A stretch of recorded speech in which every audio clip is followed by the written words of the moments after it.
so I don't know how much you'd get done, but you'd have the option to get started this today, or we just start fresh in the morning if we finish up any time after 3:30 or 4 o'clock. So how many would want to continue on today? 1, 2, 3, 4, 5, 6, 7, 8. 8 out of, what do we got, 18? How many would rather come back fresh tomorrow? Knowing that some of you aren't coming back. Well, okay, and of course, as always, I'll make the final decision, but I certainly will try to follow your wishes. So, okay, with that, Mr. Binger, it's yours. Thank you, Judge. Good morning, ladies and gentlemen.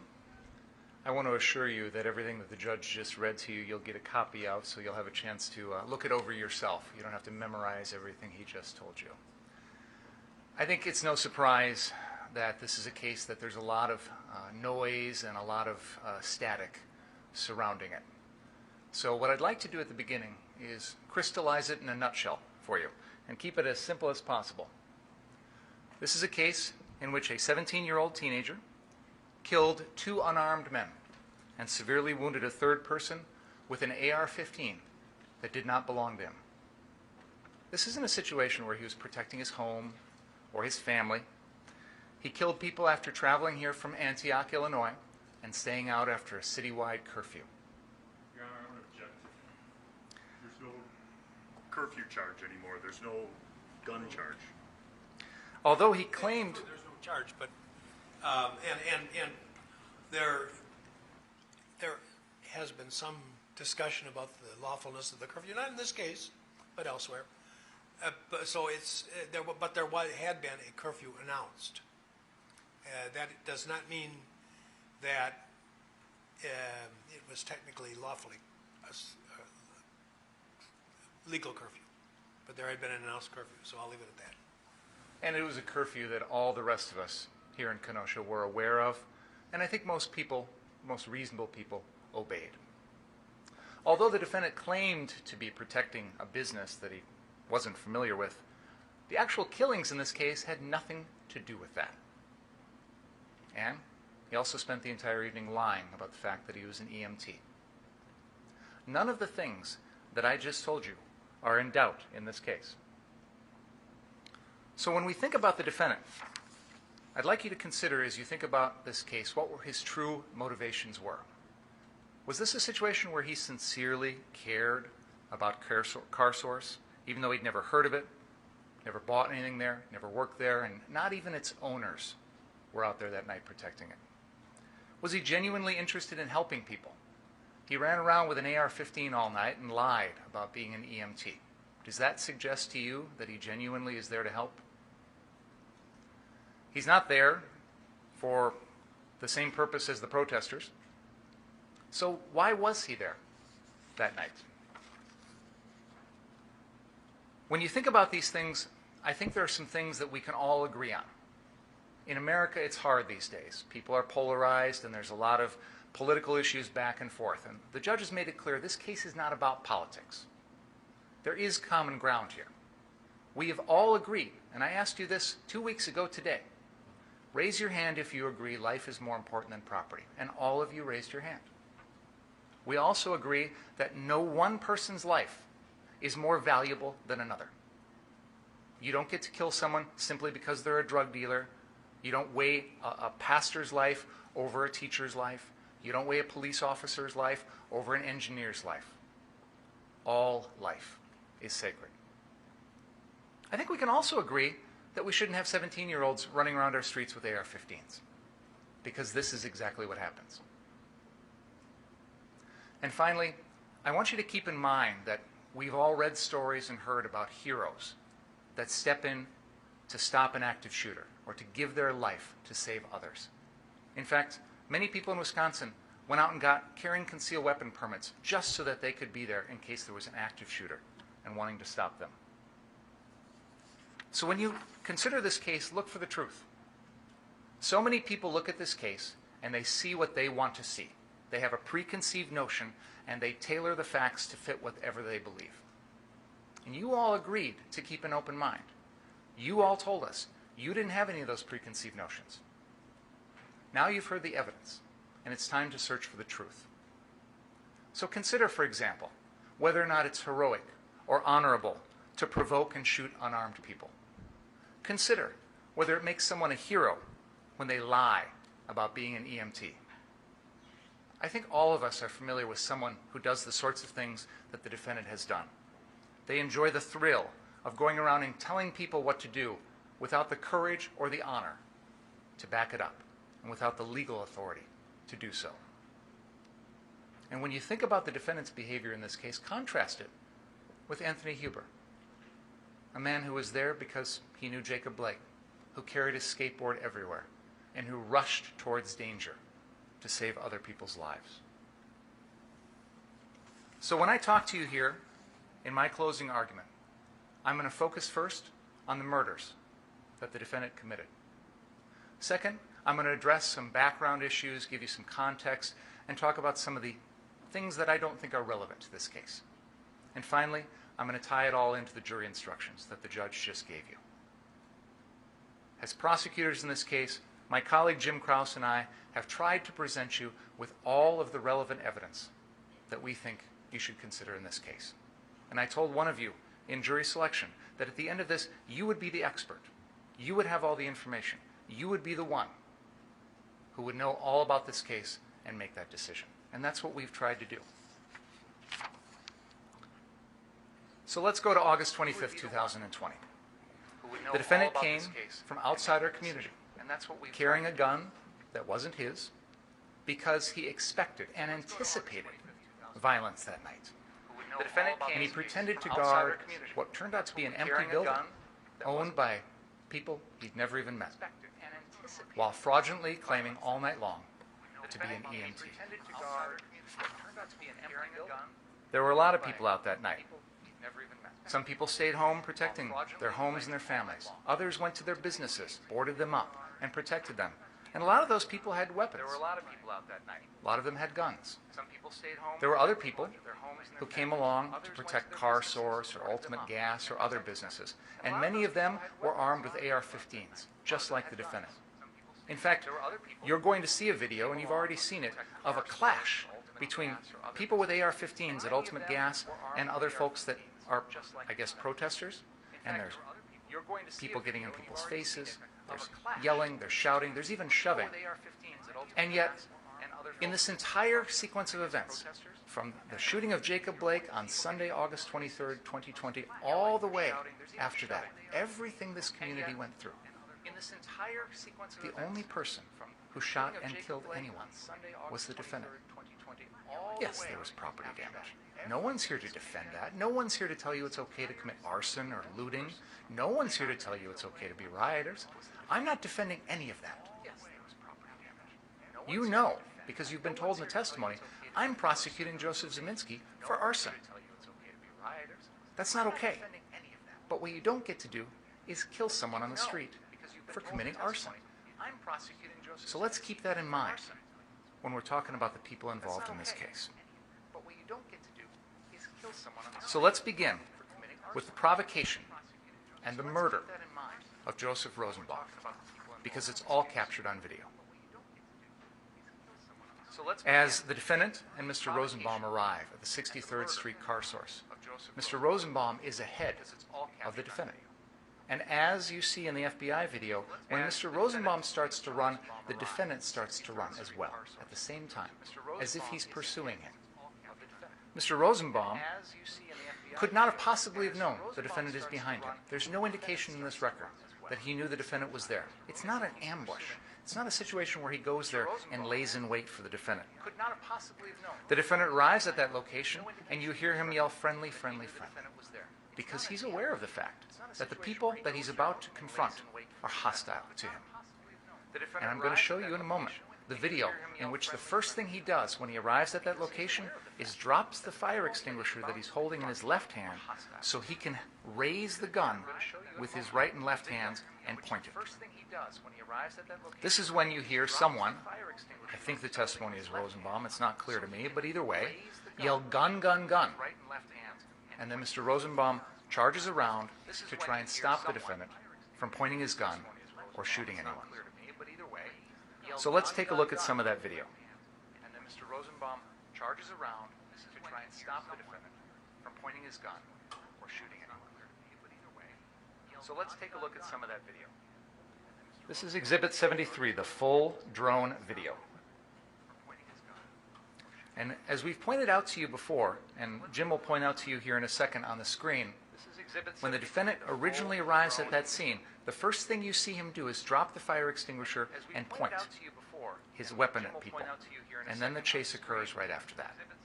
And you're going to see that entire sequence of events here on the full drone video. And then the chase occurs right after that. And you're going to see that entire sequence of events here on the full drone video.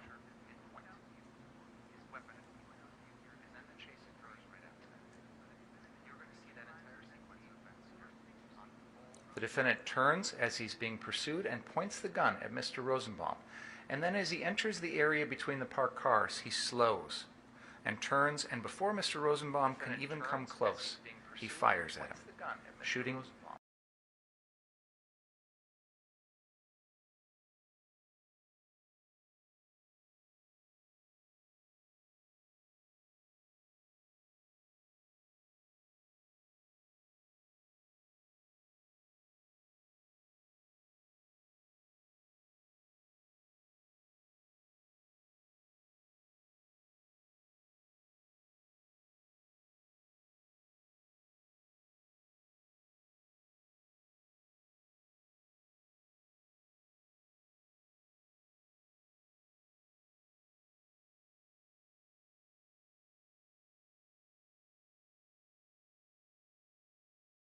Shooting and knocking him to the ground.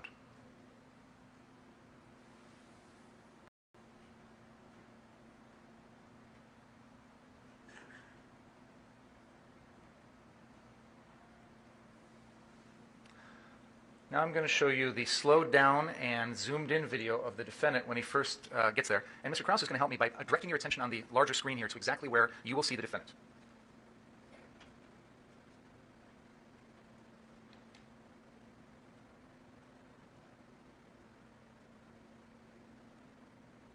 I'm going to replay it a few times so you can see quite clearly that the defendant sets the fire extinguisher on the ground with his left hand and then brings his left hand.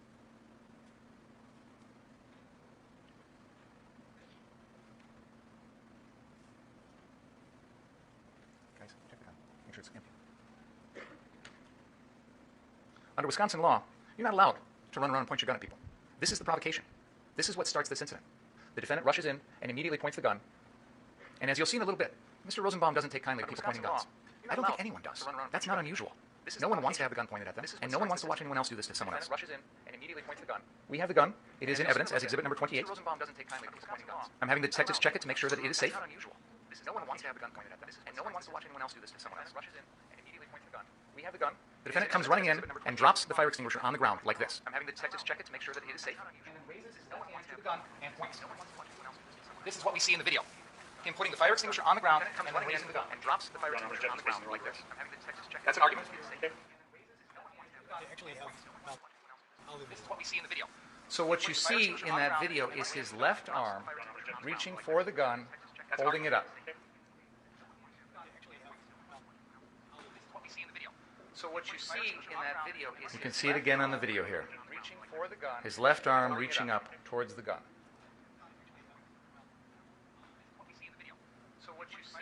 That is what provokes this entire incident.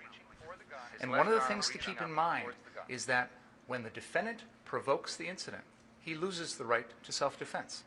You cannot claim self-defense against a danger you create. That's critical right here.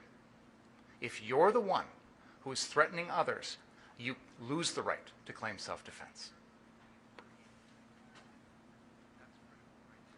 Then we have the chase that occurs after that.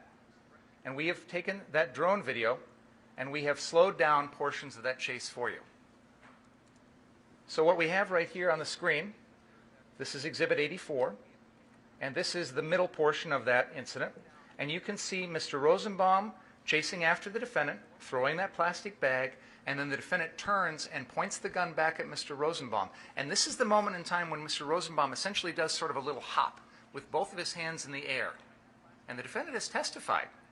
He saw at that moment that there was nothing in the defendant's hand, or in Mr. Rosenbaum's hands. He was unarmed. There's the defendant turning and pointing the gun.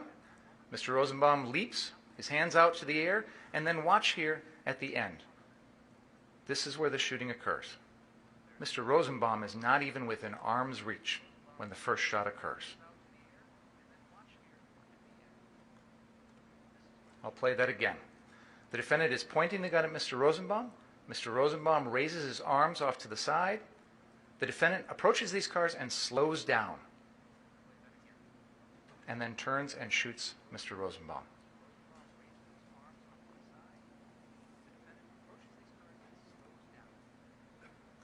Finally, I'm going to play you Exhibit 86.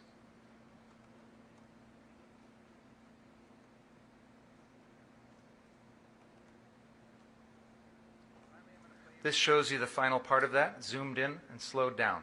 Here's the defendant running in between those parked cars, slowing down, and you can see just how close, or rather how far away, Mr. Rosenbaum was when the defendant shot him.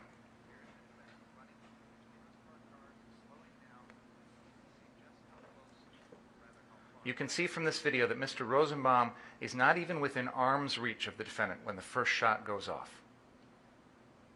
The defendant fires 4 shots in quick succession. And I'll come back to this in a moment, but you'll note during this entire sequence, it's the defendant who chooses where to go. He's the one who decides to run where he runs. And he slows down right as he gets to these parked cars. That's what allows Rosenbaum to get closer. We've seen this on the aerial footage from the FBI, and I want you to see that perspective as well.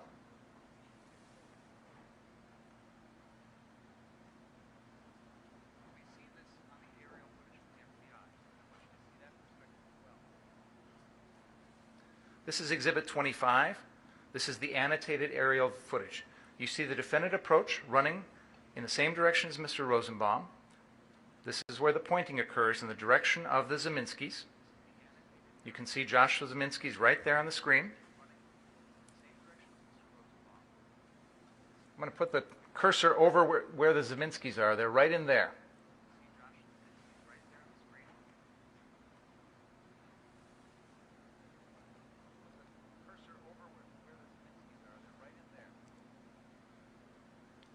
The defendant is pointing his gun right here, and he's pointing it in the direction of the Zeminskis, because they're standing next to that car.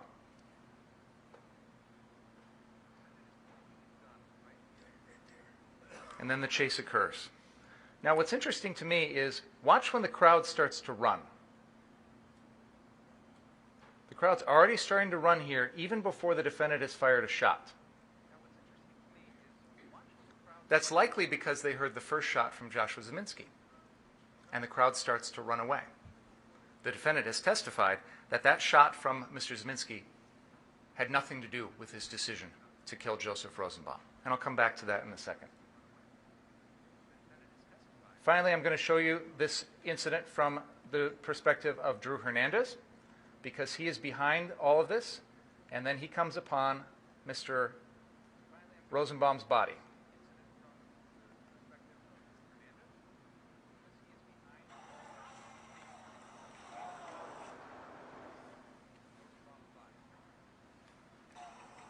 Is that audio playing?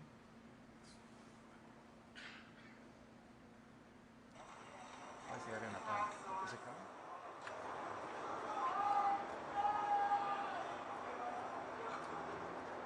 Not sure why you're not hearing any audio on that.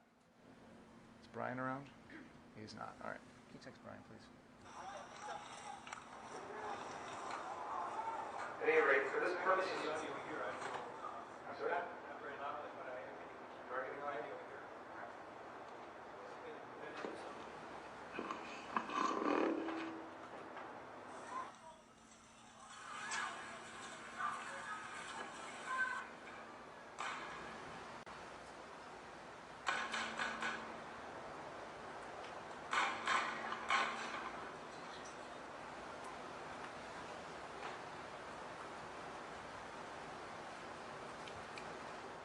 At this point, the defendant has shot and killed Joseph Rosenbaum, and Mr. Rosenbaum is laying face down. That's where he falls. Richie McGinnis actually rolls him over after trying to stem the bleeding here. You can see in the foreground that plastic bag that Mr. Rosenbaum threw on the ground. I don't think there's any dispute. There was nothing harmful in that bag. It was a clear bag containing some clear items. Objection, there is a dispute what's in that bag. Then you can make that dispute in your argument. It's argument, and you'll be allowed to respond. You can see in this video the crowd is attempting to save Mr. Rosenbaum's life.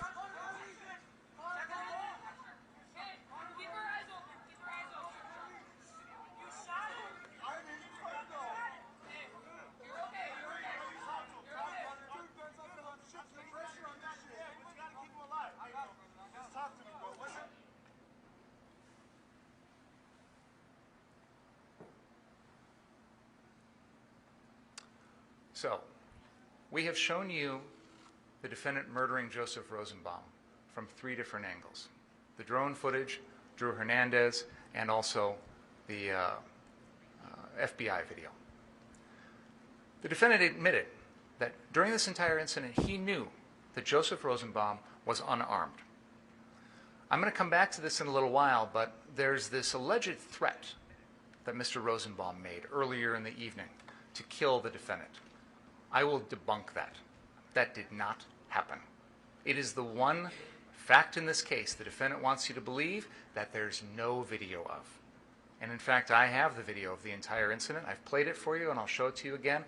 There's no threat. There's also no evidence that Mr. Rosenbaum ever wanted the defendant's gun. He never said, "I'm going to take your gun." He never said, "I want your gun." There's no indication of that. Dr. Kelly has testified that the first shot that the defendant fired at Joseph Rosenbaum hit the victim in the right pelvis, fracturing it. Mr. Rosenbaum was incapacitated at that point. He is, whatever threat he might have posed, it's over. There is no further threat. He is falling to the ground, and the defendant doesn't stop after that first shot. He tracks Mr. Rosenbaum's body all the way down, firing 3 more shots. A second shot, which goes through Mr. Rosenbaum's hand, and then a third and fourth shot, one that grazes the right scalp and one that goes right into Mr. Rosenbaum's back. And that is the kill shot. That is the one that took Mr. Rosenbaum's life. There is no evidence that Mr. Rosenbaum was reaching for the defendant's gun. And after that first shot, there's no way Mr. Rosenbaum could have taken that gun even if he wanted to. He is already falling to the ground. He is helpless. He is vulnerable. And as I said, the kill shot is the one to the back. This is that wound. Dr. Kelly testified that the angle of this shot was from the left shoulder towards the center of the back, and the bullet continued on down towards the right lower back area, tearing through bodily organs and killing Mr. Rosenbaum. Here's a picture of the wound to the hand. There's been a lot of testimony about this wound. This is one in which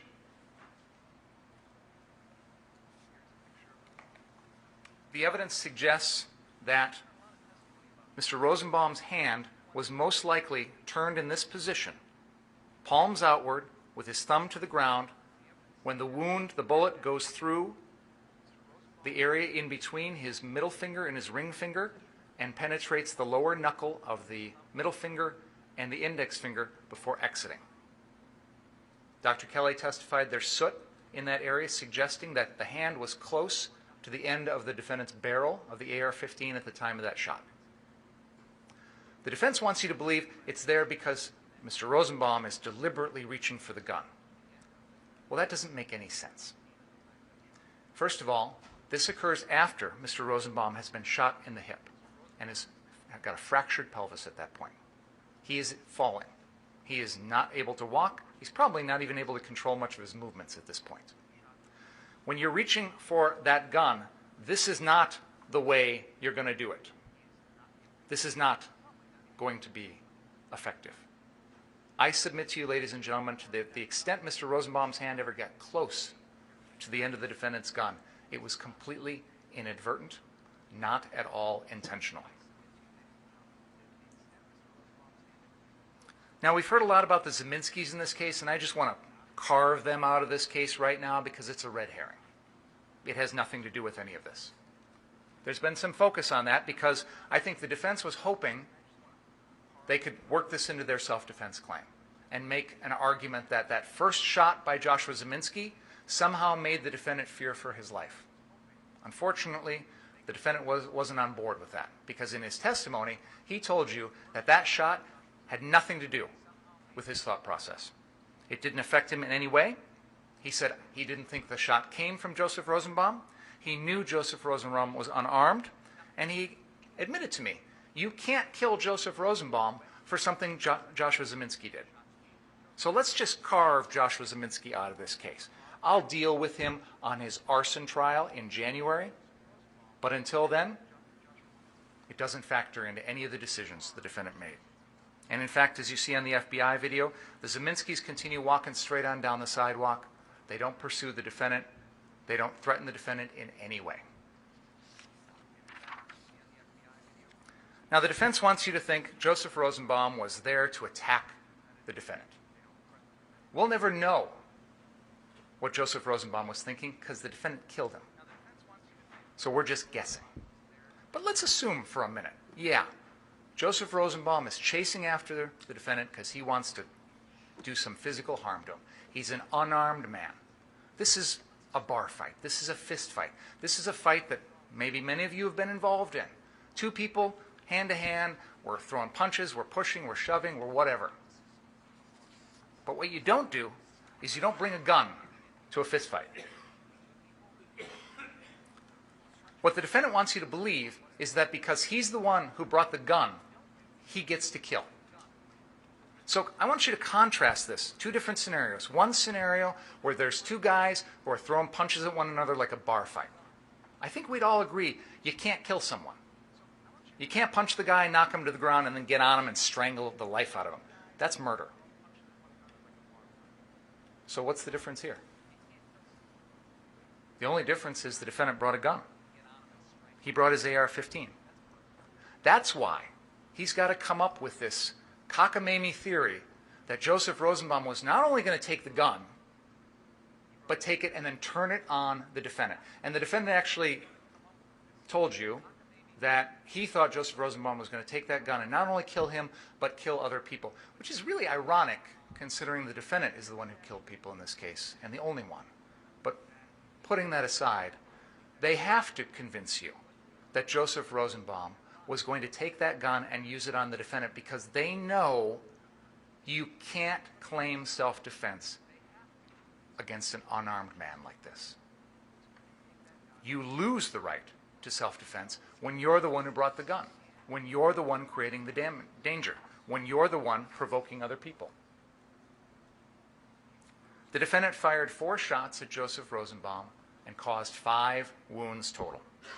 The first shot fractured Joseph Rosenbaum's pelvis. This causes him to be helpless. He is falling face first to the ground, and he is vulnerable. The second shot went through his left hand, probably ricocheted off the ground and hit his lower left thigh. It's a flesh wound. I'm sure it hurt, but probably not all that serious. The third and fourth shots are as Mr. Rosenbaum has fallen almost completely to the ground. He's parallel to the ground. He is almost face first to the ground. The defendant fires a round into his upper back, which is the kill shot, and another round which grazes his right scalp. At this point, as you saw in that video, a crowd rushes to that body to try and save Joseph Rosenbaum. They're trying to put clothing on the wound to stop the bleeding. They're going to take him across the street to a hospital. KMH, Frederick South, is literally right across the street. And this crowd, except for the defendant, are all focused on trying to save this person's life. A person, by the way, they probably had never even met before. Because that's what most people do. Richie McGinnis testified. I rode with Rosenbaum in the back of that SUV. I told him we'd have a beer together when this was all done. Mr. Rosenbaum was unable to respond.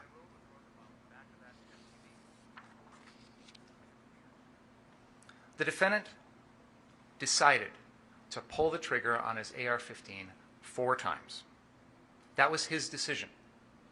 And he is responsible for every bullet that comes out of that gun. He doesn't get a pass by pulling the trigger fast. He could have chosen to stop after the first shot, after the second shot, after the third shot, and assessed whether or not there was still a need to keep firing. But he went 4 times in 0.76 seconds. The defense has made a big point of this, how fast he fired, as if that somehow excuses him. Exactly the opposite, ladies and gentlemen. He controls how quickly he pulls the trigger. He is in control of that decision-making process. No one else made him do that. And this is indicative of someone who doesn't care about the consequences, doesn't care to stop and figure out, am I good? Do I need to stop? Or I'm just going to keep on going. And as I said, he tracks the body all the way to the ground with those second, third, and fourth shots. The only way that you could possibly justify the murder of Joseph Rosenbaum is if you believe that Joseph Rosenbaum was actually reaching for the defendant's gun, and that a reasonable person in the defendant's position with that AR-15 strapped tightly to his chest would think that Joseph Rosenbaum was even capable of taking that gun away as he's falling to the ground with a fractured right pelvis. And then, not only all that, you'd also have to believe that Joseph Rosenbaum was going to turn that gun around and use it to kill the defendant. You have to believe all of those things to justify the murder of Joseph Rosenbaum. That's why the defense is trying so desperately hard to convince you that Joseph Rosenbaum threatened to kill the defendant, which never happened. That's why they're trying so desperately hard to convince you that Joseph Rosenbaum was reaching for that gun. Because if he's not reaching for that gun, and he's not going to use it to kill the defendant, it is not justified. There is no valid self-defense claim. One of the things the judge has instructed you is that when the defendant provokes this situation, he has to exhaust all reasonable means to avoid killing someone. Did he? He didn't have to shoot. He's the one who chose where to run. He chose to run in between those parked cars.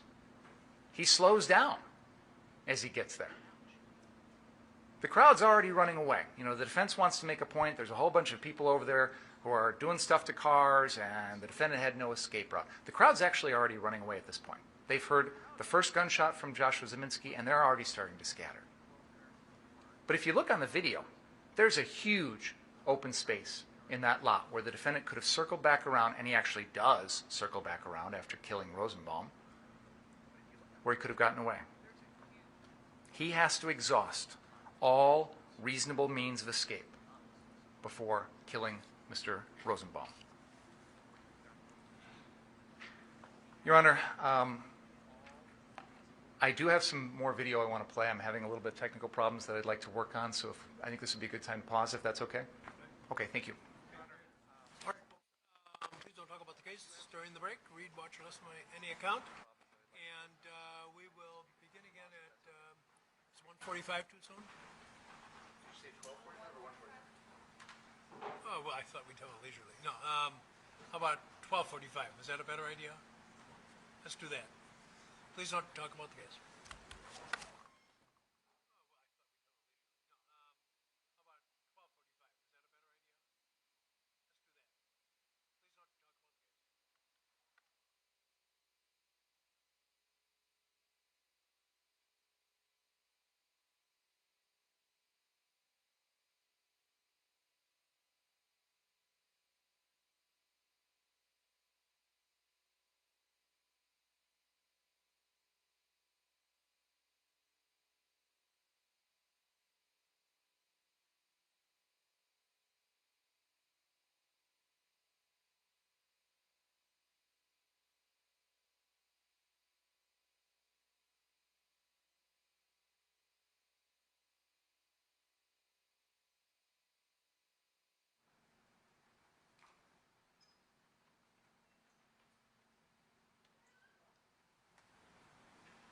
right,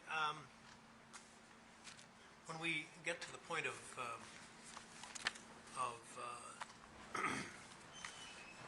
reducing the number to 12, we have to decide what to do with the other 6. And the alternatives would be to just let them go about their regular business and tell them we might call them if we need them. Or we can keep them here where they can sit and watch daytime TV. I don't know. They have to, obviously, there are limited channels they can watch.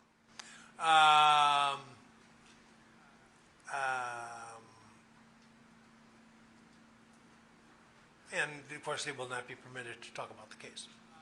So, any preferences? My preference is to keep them here. Yes? Okay, we'll do that then. And we'll have to find some way to entertain them. Make sure it doesn't involve some of the channels that are available on the television. Okay. 12:45, Your Honor? 12:45.